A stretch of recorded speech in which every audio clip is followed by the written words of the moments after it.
নামাজটা ছাড়েন না। যত পাপ করছেন করেন, আমি বলি নামাজ ছাড়েন না। ইনশাল্লাহ একদিন নামাজই আপনাকে পাপ থেকে বের করে আনবে ইনশাল্লাহ। আর শয়তান আপনাকে হতাশ করতে চাইবে, শয়তান আপনাকে হতাশ করতে চাইবে যে তুই তো গার্লফ্রেন্ডের সাথে কথা বললি, রাতের বেলা পর্ন দেখলি, তুই তো ফ্রি মিক্সিংয়ে আছিস, তুই মাদকদ্রব্য খাচ্ছিস, তুই কাজে ফাঁকি মারিস, তুই ট্যাক্স আদায় করিস নাই, দুর্নীতি করছিস, তুই আবার নামাজ পড়বি কেন? শয়তান আপনাকে এগুলো বোঝাবে কিন্তু, যে নামাজ তো আমার শোভা পায় না, আমি তো অনেক পাপী মানুষ। এই ধোকায় পা দিবেন না। আপনি নামাজ কন্টিনিউ করতে থাকেন, ইনশাল্লাহ আল্লাহ পাক আপনাকে পাপ থেকে বের করে আনবেন ইনশাল্লাহ। ওই নামাজটা যদি ছেড়ে দেন তাহলে আর কোনো হাতিয়ার বাকি থাকবে না। আর আপনি যত পাপ করেন না কেন মায়ুস হবেন না, মন ছোট করবেন না। আপনার একটা সেজদা, যে সেজদা আপনি চোখের পানি ঢেলে দিয়েছেন আল্লাহর কাছে, যে আল্লাহ আমার ভুলগুলো তুমি মাফ করে দাও, আমার তওবা তুমি কবুল করো, ইনশাল্লাহ দেখবেন ওই একটা সেজদা যদি কবুল হয়ে যায় আল্লাহ পাক আপনার সব গুনাহ মাফ করে দিবেন ইনশাল্লাহ। হতাশ হবেন না। শয়তান হতাশ করতে চাইবে মানুষকে, শয়তান মানুষকে হতাশ করতে চাইবে। এমনকি আপনার যদি পাহাড়ের পরিমাণ ঋণ থাকে, ওই ঋণ শোধ করার ব্যবস্থা আল্লাহ পাক করে দিবেন ইনশাআল্লাহ। হতাশ হবেন না, নামাজ ছাড়েন না। আর আমি একটা কথা বারবার বলেছি, আবারও বলছি, যে চলমান যে 3G 4G নামাজগুলো চলছে এগুলো থেকে নিজেকে দূরে রাখুন।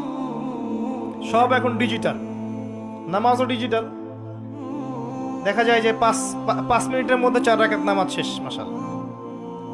ইমাম সাহেব যদি 10 মিনিট পড়ায় দেয় তাহলে তো তার চাকরি নট। বোঝেন না? এত তারা, আমার সময় নাই, আমরা ব্যস্ত মানুষ, এত সময় লাগে নামাজ পড়তে? ইমাম সাহেবকে বলছে, কমিটি ইমাম সাহেবকে চার্জ করছে, অথচ ইমামের উচিত তাদেরকে চার্জ করা।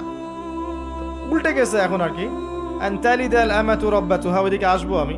দাসী তার মনিবকে জন্ম দিবে, মানে সমাজের ন্যায় অন্যায়, ভালো মন্দ, হক বাতিলের মানদণ্ড উল্টে যাবে। দাসী কখনো মনিবকে জন্ম দেয়? মানদণ্ড উল্টে যাবে। আসেন রিল্যাক্সে নামাজ পড়বেন ইনশাআল্লাহ। আল্লাহ পাক তৌফিক দান করুন। নামাজের মধ্যে যা পড়ছেন এটাকে বোঝার চেষ্টা করতে হবে অর্থটা, তখন দেখবেন নামাজে মনোযোগ বাড়বে ইনশাআল্লাহ। তার আগে অজুটাকে ভালো করে করবেন, তাড়াহুড়া করে অজু করবেন, রিল্যাক্সে অজু করেন, অজুর অঙ্গগুলোকে সুন্দর করে ধন। অজু পরিষ্কার হয় না, এই জন্য নামাজে মনোযোগ থাকে না। আর একটা বদ অভ্যাস আমারও আছে, আপনাদের সবারও আছে আমি জানি। অজুতে আমরা যে পরিমাণ পানি খরচ করি, এই পরিমাণ পানি দিয়ে নবী সাল্লাল্লাহু আলাইহি ওয়াসাল্লাম গোসল করতেন। হ্যাঁ, আর আপনার মাথায় যত চুল আছে তার চেয়ে বেশি চুল ছিল নবী সাল্লাল্লাহু আলাইহি ওয়াসাল্লামের মাথায়।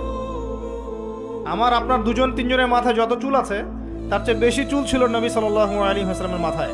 তারপরেও তিনি অল্প পানি দিয়ে গোসল করে ফেলতেন। আর আমাদের দেখবেন যার ইমানের জোর যত বেশি